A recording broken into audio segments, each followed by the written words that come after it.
Hello everyone, এই ভিডিওতে আমি দেখাবো সাবলাইম টেক্সট এডিটর সফটওয়্যারটি আপনার পিসিতে কিভাবে ইনস্টল করবেন। তো সর্বপ্রথমে আমি একটি ব্রাউজার ওপেন করে নিলাম। ব্রাউজারে গুগলে আমি সার্চ করব সাবলাইম লিখে।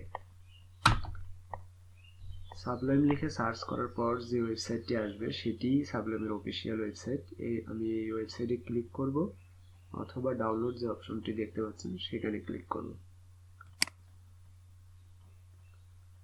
ক্লিক করার পর আমার কম্পিউটারের অপারেটিং সিস্টেম উইন্ডোজ, তাই আমি ক্লিক করব ডাউনলোড ফর উইন্ডোজ। এবার সাবলাইম টেক্সট এডিটর সফটওয়্যারটির setup.exe ফাইল ডাউনলোড করার অপশন আসছে, তো আমি ক্লিক করলাম স্টার্ট ডাউনলোড।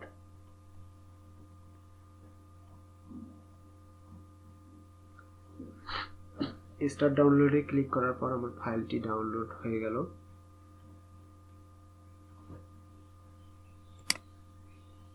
এবার আমি আমার কম্পিউটারে গেলাম, যে দেখতে পাচ্ছেন আমার ফাইলটি ডাউনলোড হয়ে গেছে।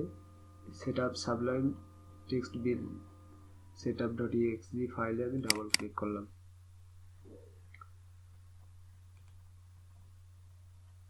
ডাবল ক্লিক করার পর নেক্সটে ক্লিক করব। নেক্সটে ক্লিক করার পর আমার ইনস্টল অপশন আসছে, ইনস্টল অপশনে ক্লিক করব। ফিনিশ বাটনে ক্লিক করলে আমার টেক্সট এডিটর সফটওয়্যারটি ইনস্টল হয়ে গেল। এখন আমি যদি আমার কম্পিউটারে সার্চ অপশনে যাই, গিয়ে সাবলাইম লিখে সার্চ করি, এখানে দেখাচ্ছে সাবলাইম টেক্সট 3। সাবলাইম টেক্সট 3 এখানে ক্লিক করলেই আমার সফটওয়্যারটি ওপেন হয়ে যাবে।